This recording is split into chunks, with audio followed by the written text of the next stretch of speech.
Alternating current grids operate on a strict margin. Every node across thousands of miles of line must remain synchronized to prevent the system tearing apart. For decades, electrical engineering textbooks have relied on a standard physical interpretation of reactive power, Q. The standard axiom defines Q as power that constantly oscillates back and forth between the load and the supply source, performing no net work along the way. This classical model rests on a specific assumption that this bouncing energy is caused entirely by the grid's physical energy-storing components, specifically magnetic fields building up in inductors and electric fields charging in capacitors. But this standard definition is incomplete. Framing reactive power as a simple byproduct of sloshing energy masks the actual physical constraints restricting our electrical infrastructure. Treating reactive power as a mere energy oscillation obscures the severe physical loads it places on transmission hardware. To understand how modern grids survive varying demand without collapsing, we have to rebuild the physics of reactive power from the ground up. We can test the bouncing energy theory by looking at a purely resistive electrical circuit controlled by a phase angle-triggered thyristor.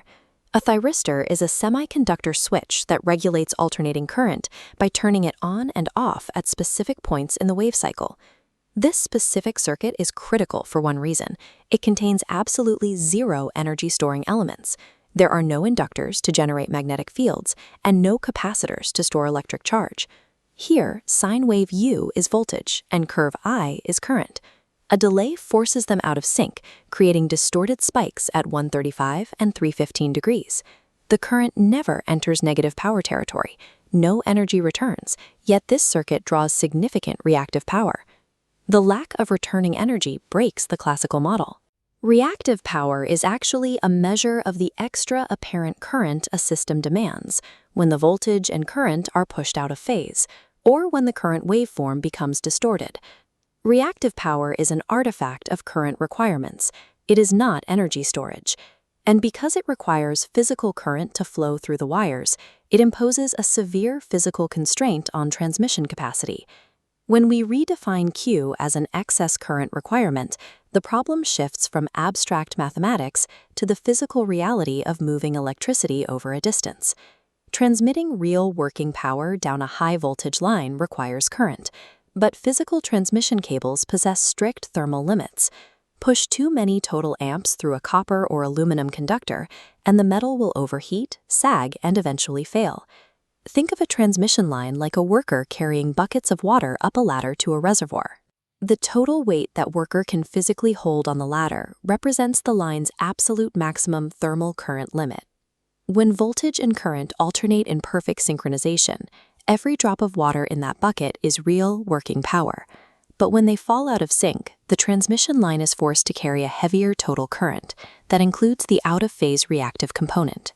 The worker is now carrying a bucket filled mostly with useless foam, but it still weighs them down.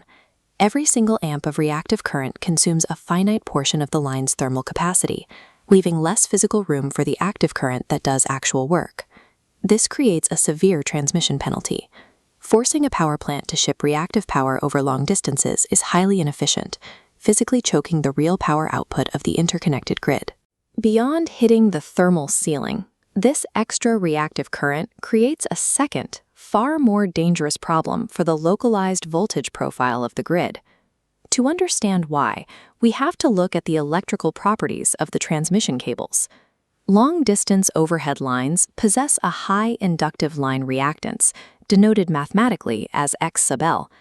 Reactance is a material's natural opposition to alternating current. This phasor diagram maps a healthy transmission state.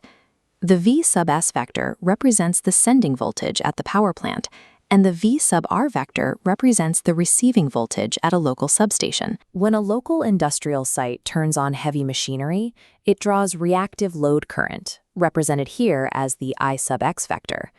Pushing this reactive current through the line's natural reactance creates a localized voltage drop.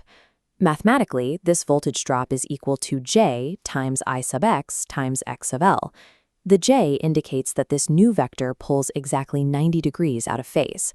Because this drop operates at a 90-degree angle, it directly subtracts from the magnitude of the receiving end voltage. The physical length of the voltage vector shrinks. The math dictates a harsh physical reality. Drawing reactive current from a distant source inherently depresses the local voltage profile. This localized voltage drop is the trigger mechanism for a cascading grid failure. It begins when a heavy industrial zone suddenly requires massive reactive power, but lacks any local equipment to supply it. The system automatically compensates by forcing remote generators hundreds of miles away to push reactive power down the lines, instantly spiking the line current across the transmission network. This initiates a dangerous feedback loop. The higher line current drastically increases the localized voltage drop through the line reactance, causing the local substation voltage to sag deeply. The mechanical response makes it worse. To maintain their real power output at this lower voltage, the local industrial motors are forced to draw even more current. That extra current increases the line drop again, driving the voltage down even faster. The local system enters a mathematical death spiral. This is a voltage collapse, the ultimate catastrophic consequence of trying to transport reactive power across an alternating current network. The mechanics of a voltage collapse yield the supreme operational rule of the modern AC grid. Reactive power cannot be transmitted safely over distance. It must be manufactured exactly where it is consumed. To enforce this rule, engineers deploy a localized countermeasure known as reactive power compensation, or RPC. The first tier of this strategy is load compensation, which aims to neutralize the reactive current demand before it ever reaches the transmission line. Returning to our depressed voltage diagram, we can see the receiving voltage suffering from the reactive current drop. By installing specialized equipment at the local site, we can inject a parallel capacitive current, represented by the I sub C vector. This injected current points exactly 180 degrees opposite the reactive load current. The two opposing currents mathematically cancel out. The reactive voltage drop shrinks to zero, restoring the receiving voltage closer to the sending voltage. By neutralizing the reactive current locally, the remote generator only sees a unity power factor, meaning the ratio of working power to total apparent power is perfectly balanced. The transmission penalty is entirely eliminated. Load compensation solves the primary problem, but it is technically incomplete.